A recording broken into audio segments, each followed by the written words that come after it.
Bueno, vamos a empezar, ¿sí? No veo lo que chatean, parece desde la presentación.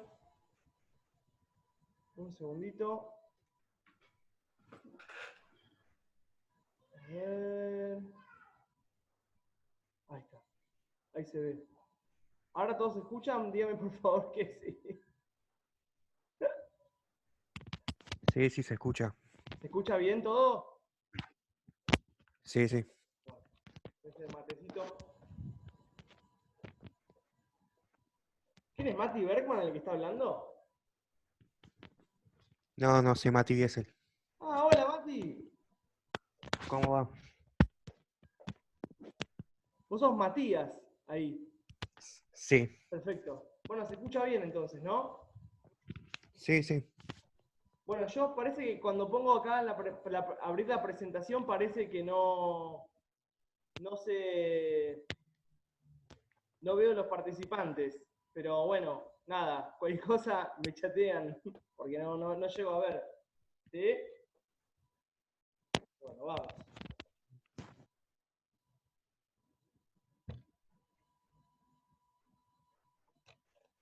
Empezamos con esta presentación.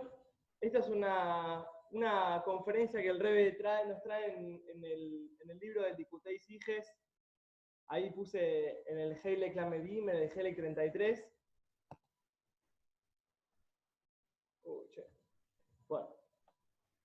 Bueno, pero antes de empezar con el Shiur, vamos a definir un poco qué es Pesach Sheni. Ahí yo les escribí todo un resumencito en la filmina, en la diapositiva, que está traído del libro Sheva Hamoadim, que es un libro conocido que mucha gente tiene, que dice que en el tiempo que estaba el Beit HaMikdash, quien no ofreció el Corbán, que es la ofrenda, ¿sí? La ofrenda de Pesach, en este caso, en su fecha, el 14 de Nisan, porque estaba impuro o lejos de Yerushalayim, tenía la obligación de realizarlo el 14 de Iyar, o sea, un mes después. Y bueno, acá les traje de medio de colación una de las costumbres, que es que hay dos, no sé si son dos opiniones o dos costumbres, porque dice el libro Yesh Noagin, es decir, hay quienes acostumbran a comer la machá durante el 14 de día, y hay quienes se acostumbran a comerla a la noche. Y parece que el Rebe, en ese Fabrengen que puse ahí, entre paréntesis, en el año 1980, de Pesach Sheni de Top Shin Mem, dice que digamos, enfatiza el hecho de comerla durante la noche del 15. Pero bueno, lo traje a modo de colación y modo básico para saber más o menos de qué estamos hablando. Ya entrando en la conferencia en sí, ¿están conmigo? ¿Me siguen? No veo los chats. Ay, ¿cómo se hace para ver todo al mismo tiempo? ¿Todos me están escuchando? Ponga que sigue el micrófono. ¿Me escuchan? No veo el chat. Ahí. A ver. Bueno, nada, ya está. Sigo.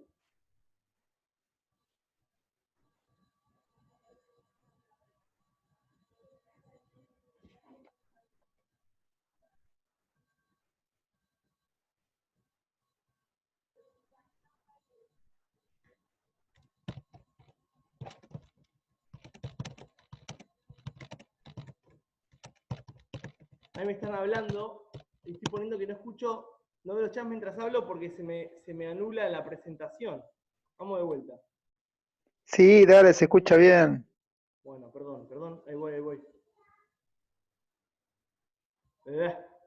Bueno, la CIGE ha traído una pregunta muy buena, muy fuerte, que dice que vemos en el Rebe se basa para preguntar en el tratado de Hagigá, ¿sí? En el Masej de Hagigá, ahí en Daf Tes o Mudalef, folio A, lo puse en castellano, que quienes no pudieron realizar la ofrenda en su debido momento, dice la Mishnah, tienen los días posteriores a la misma dentro de la festividad, como en el caso de Pesach, Sukkot, o post festividades como Shavuot, hasta el 12 de Sivan, ¿sí? Es decir, tienen la capacidad de hacer, como dice más adelante, para poder realizar las ofrendas de Tashlumim, que son las ofrendas de compensación. De vuelta, si uno no pudo hacer la ofrenda en su debido momento, tiene la posibilidad de hacer el tashlumim, de hacer esta compensación de la ofrenda en los días posteriores. En el caso de Shavuot en particular, la puede hacer unos días después.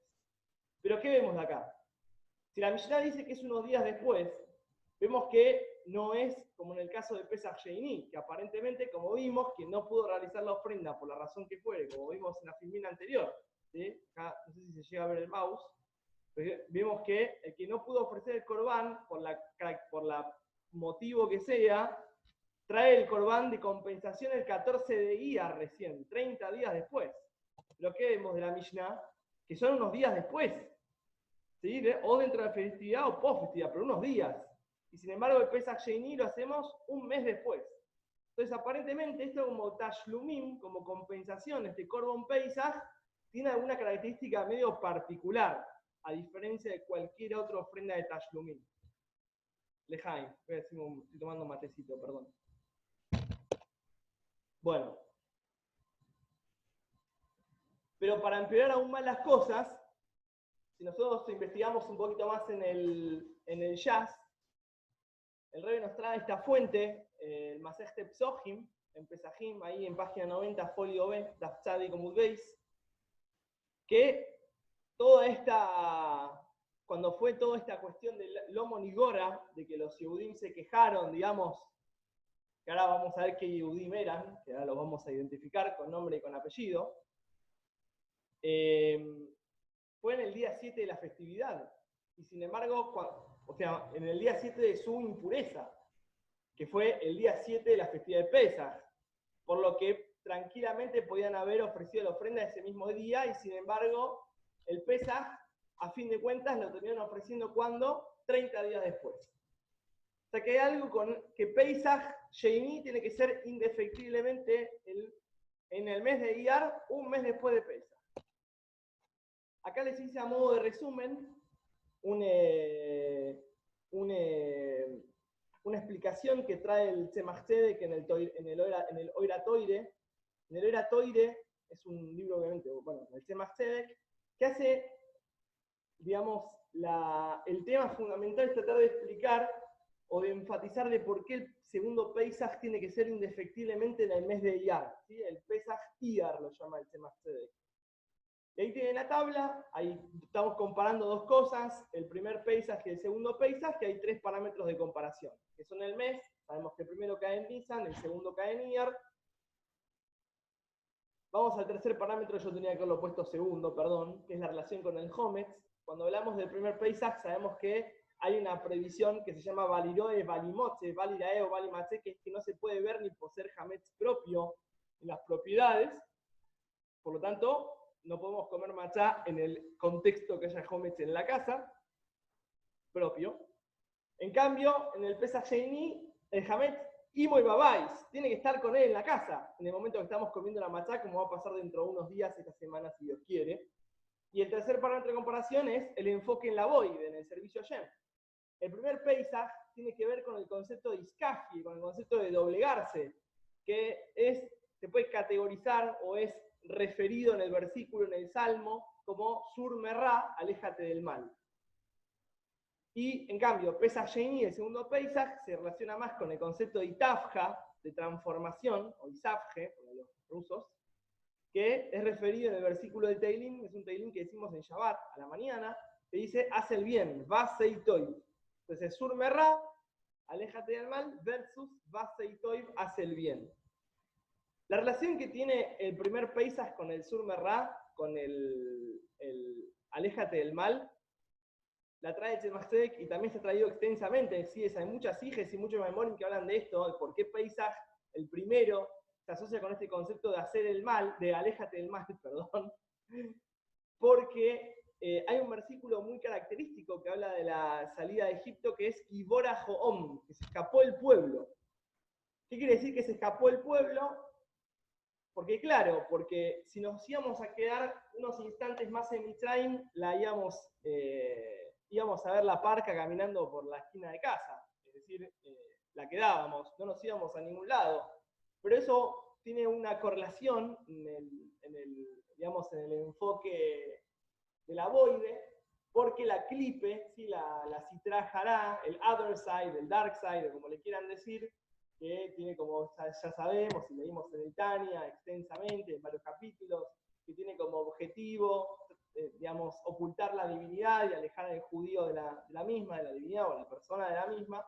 Entonces, estaba betokfo, estaba con su máxima intensidad, estaba con su máxima fuerza, y en el momento que teníamos ese, digamos, ese momento de no decisión para poder hacer concretamente la salida, porque si no, sucumbíamos ante las clipos. Entonces, por eso es como que nos escapamos, no hubo lugar a una interacción con la clipá y verificar eventualmente si nos íbamos o si no nos íbamos, porque si nos poníamos a hacer esas cuentas no nos íbamos, pero ni por orden de juego. En cambio, el Pesach Sheini tiene que ver con transformación, ¿sí? Con transformación, con Itavja. ¿Por qué con Itavja? Con transformación. Porque ¿qué vemos? Que la mitzvah más importante del mes de Iyar, que digamos que conglomera cada día y al minuto a minuto de este mes, es la cuenta del Oimer. La cuenta del Oimer, ¿qué está pasando? Nosotros vamos refinando en forma escalada, escalafonada, como una especie de proceso de refinación, los atributos divinos constituyentes de la estructura de nuestra alma y eventualmente cómo se manifiesta en nuestra propia materialidad, en nuestro cuerpo, porque sabemos que el alma le da vitalidad a todos los recipientes corporales por los cuales ella se inviste y eventualmente se van refinando a medida que este alma se vaya invistiendo y se vaya mejorando y elevando e iluminando. Entonces, a medida que van pasando los días en esta sefirá del Omer, nos vamos elevando hasta el punto final, como sabemos, que es el 6 de Sivan, el portal 50, o el día después de toda la cuenta del Omer, que es el Shavuot, como le vamos a hacer referencia en la siguiente filmín.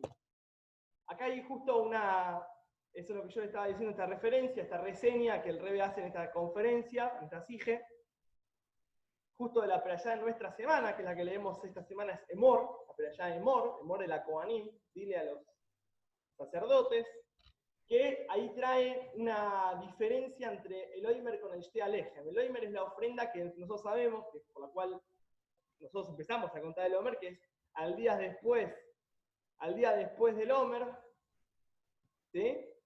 Se ofrecía la ofrenda que estaba compuesta de cebada, ¿sí? Y nada de Hametz. En cambio, post cuenta del Oimer, estamos en el proceso de llegar a una ofrenda que es trigo, ¿sí? Es trigo y se come en el contexto de Hametz. Como nosotros vemos, a ver si puedo correr las fotos nuestras. Acá. Acá dice el versículo, Hametz debía ser, con Hametz debía ser horneado. ¿Sí? Ahí en el capítulo Josgimel, en el Pasuk Zain, o capítulo 23, versículo 17 de Baikra, ahí dice que el Shte Alejem, la ofrenda de pan que se ofrecía, a diferencia de la del Omer en Shavuot, tenía que ser ofrecida en forma de Hametz, ¿sí? Y además una diferencia muy interesante que el Rebbe también nos trae en esta sige, es que la cebada es comida de animales, Mahal Behemá. En cambio el Gitín, el trigo, es un Mahal Adam, es una comida de persona.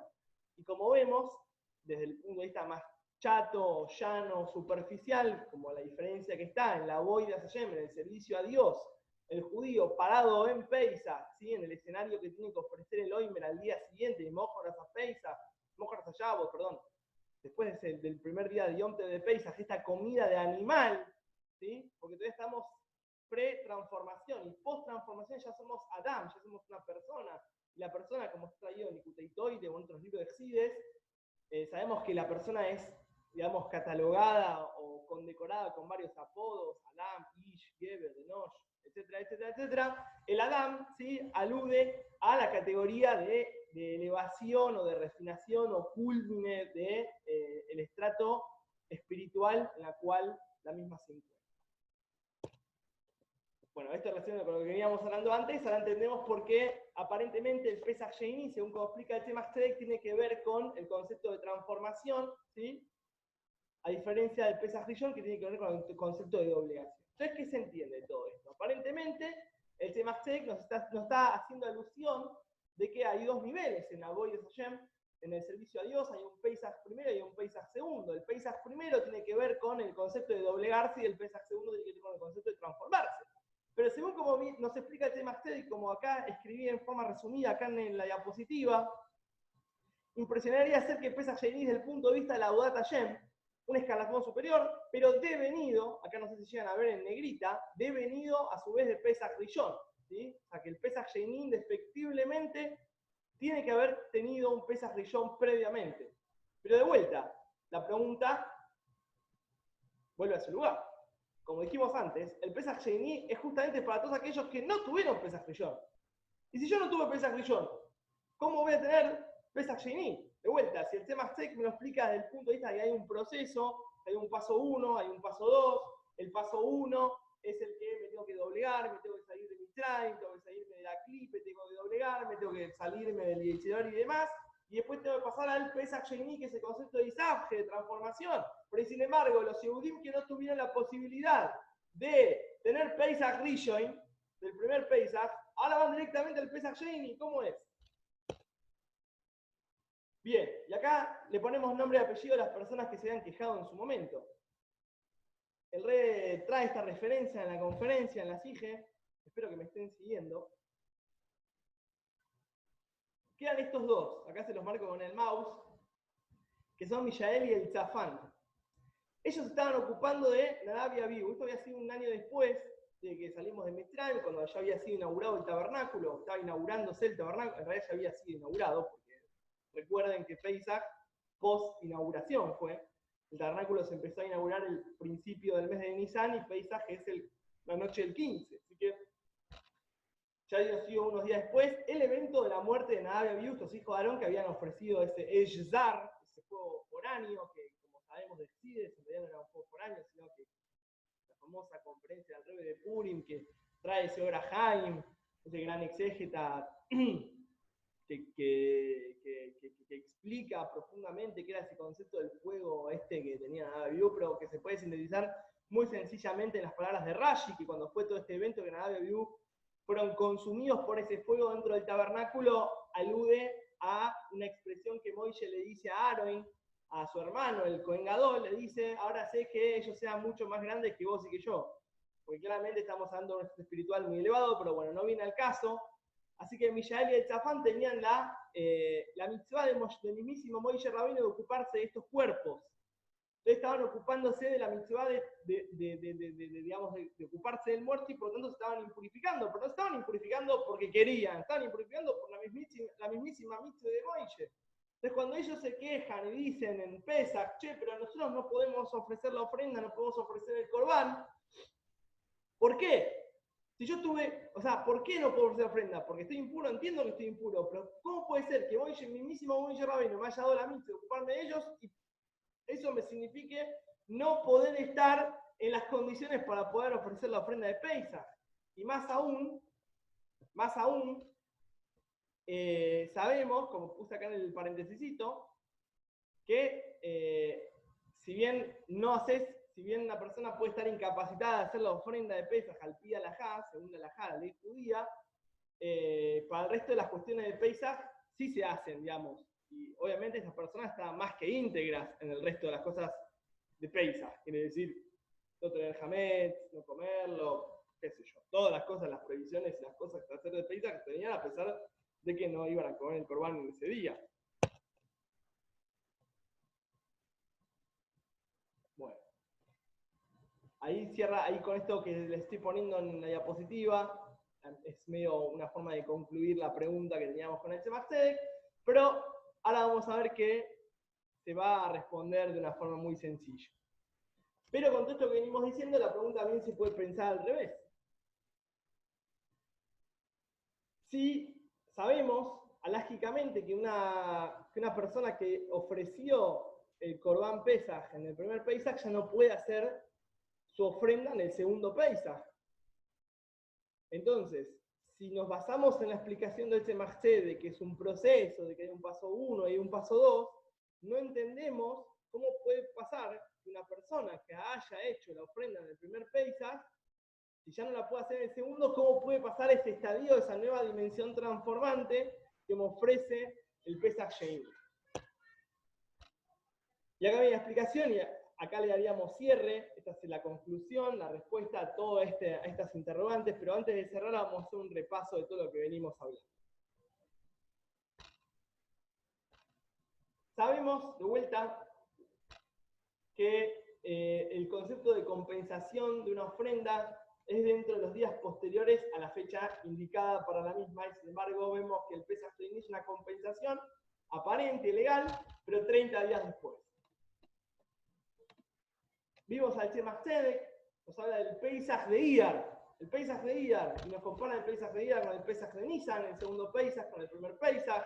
El primer Pesach tiene que ver con la salida de Egipto, con salir de las limitaciones, de la clipá, el concepto de doblegarse, de escaparse, de no empezar a interactuar con nada. En cambio, el segundo Pesach no sé cómo está en el mes de Iyar, que el mes de Iyar se ve conglomerado, se ve todo abarcado, se ve todo tenido por la mitzvah de la cuenta del Omer, entonces tiene que ver con una dimensión más transformante en el servicio Shem, en la Boide. Entonces, bien, tenemos esa diferencia. Entonces, hicimos preguntas para allá y para acá, y para acá y para allá, preguntamos cómo puede ser una persona, vamos de atrás para adelante, una persona que ofreció un Korban Pesach en Nisan, cómo va a ser un Korban Pesach en Iyar, si ya no lo puede hacer de vuelta, porque ya lo puede hacer, y una persona que no pudo hacer el Korban Pesach en Pesach Rishon, en el primer Pesach, lo va a tener que hacer en el segundo, pero ¿cómo puede pasar esa dimensión transformante del Pesach Sheni si no pudo pasar previamente por la del primer Pesach?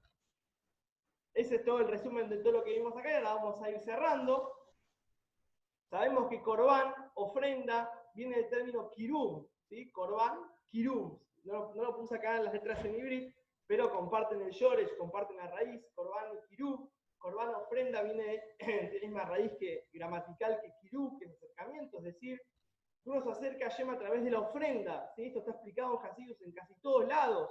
Está explicado que el concepto del Korban en el servicio a Hashem es que la persona acerca a su animal al altar en el fuego celestial para que se incluya en la santidad. Hay el Likutei Toire de hace un par de semanas, o hay un montón de Maimorim y de Sijas que explican que básicamente también todo el concepto de la plegaria en sí. ¿Cuál es el objetivo de la plegaria? Acercarse a Hashem.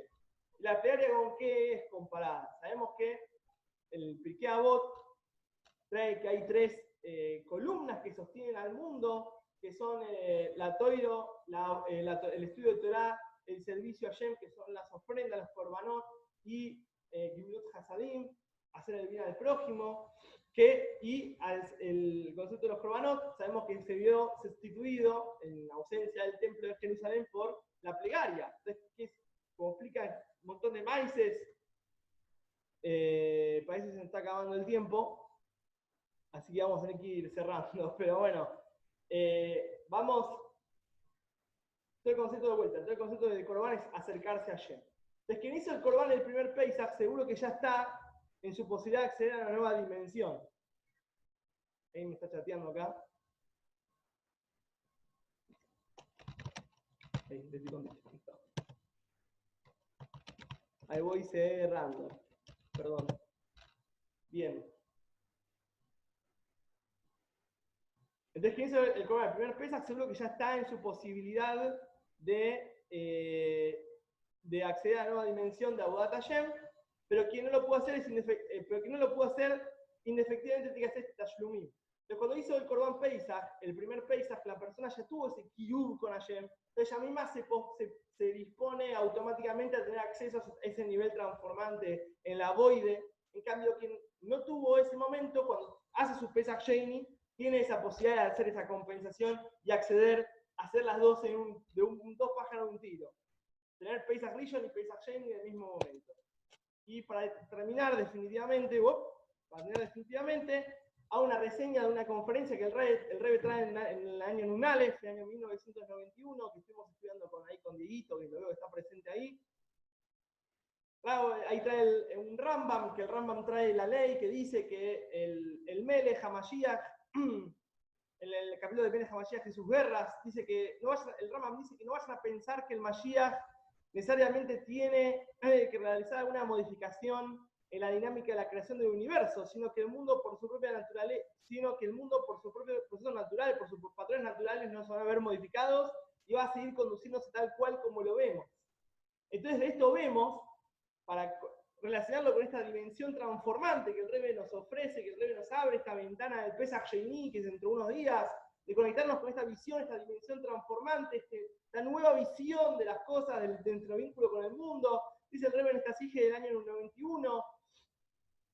De esto vemos que el acceso a la dimensión transformante en la Abodá, en la Geulá, es un cambio en el enfoque del mundo con el que nos vinculamos. Liberarlo de las vestiduras del aléjate del mal, del primer Pesaj, que ya pasó, que ya no hay que pasar más por eso, para un escenario de construcción, altruismo y luz. Hace el bien.